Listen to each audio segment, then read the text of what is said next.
Hi, I'm standing in my front yard ready to show you how to tap a tree for maple sap to make maple syrup. And the first thing you need to do is to identify the trees that you're going to tap. And I, so far, have only tapped silver maples. I do have red maples on my property, but the silver maples have worked out pretty well, so I guess I go with them year after year, although the tree I'm going to tap today is one that I've been tapping since 2011, but the other tree I was tapping, I've switched to a different tree. The sap didn't flow quite as well in that tree. It was pretty good, but I switched to another tree that runs a little better. So anyway, you need to identify the trees, and I have a nice plowed area here from my crazy snowplow driver who likes to plow my front yard for some reason. I guess he had a little fun.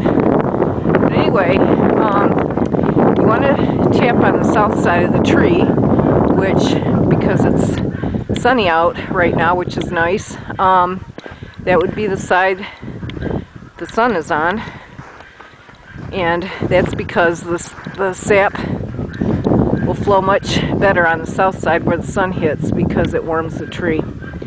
And this is a silver maple. It looks pretty similar to a red maple, but this time of year, I guess to tell, you need to look at the bark. And maple trees have, here, I'll turn the camera a little bit so you can get more of a length. The bark is kind of vertical lines, like strips of bark, and this silver maple, you can hopefully see that the bark is not real flat to the tree. It's kind of pulled up a little bit, and that's really the bigger difference between the silver and the red. They call it having like a shaggy appearance because it's pulled away a little bit.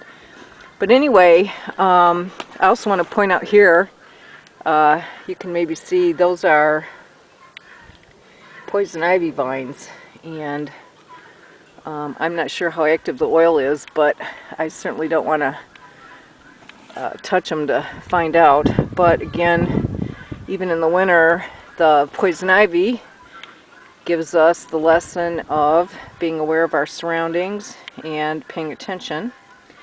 So I don't have a lot of poison ivy around, but I do have a fair number of trees that have it.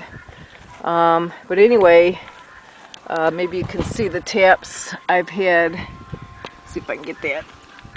Let me turn the camera again. There's a tap from a previous year. There's another one, a hole right there. So I'm going to drill a hole with my drill, and I think I got a 3/8 drill size. And let me put the camera away a little bit. I gotta switch hands here. You want it about 4 feet up, and I'm gonna just go with about right here. I'm going to drill in about 1 inch.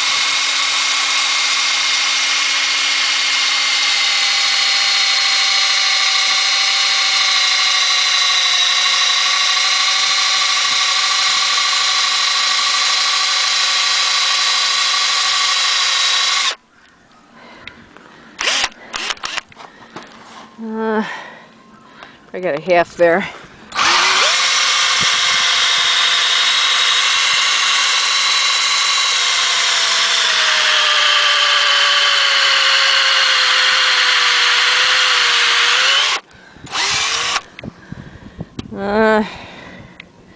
Not quite. Am I getting that in the camera? Probably not.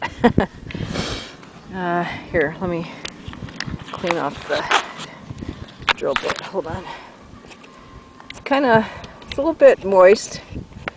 Oh yeah, I see yep, there's sap.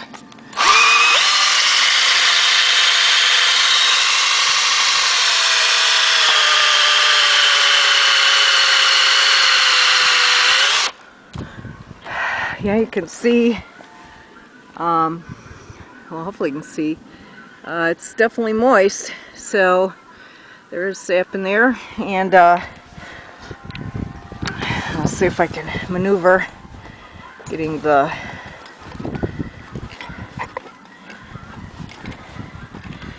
pocket. My fingers are kind of frozen. I even have my gloves on here. Get the spile. Okay, so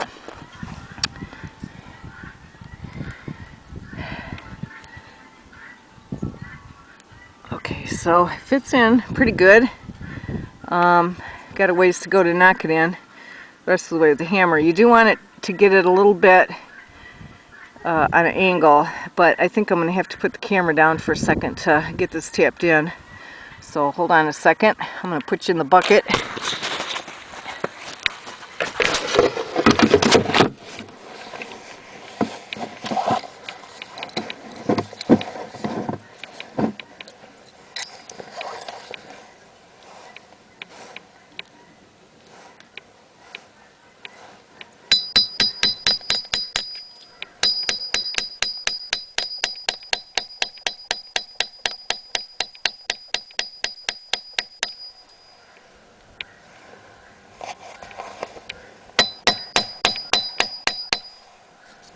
Okay.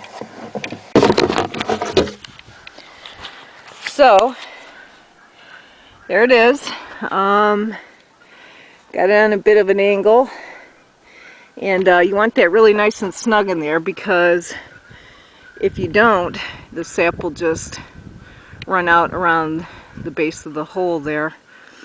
And so let's put the bucket on.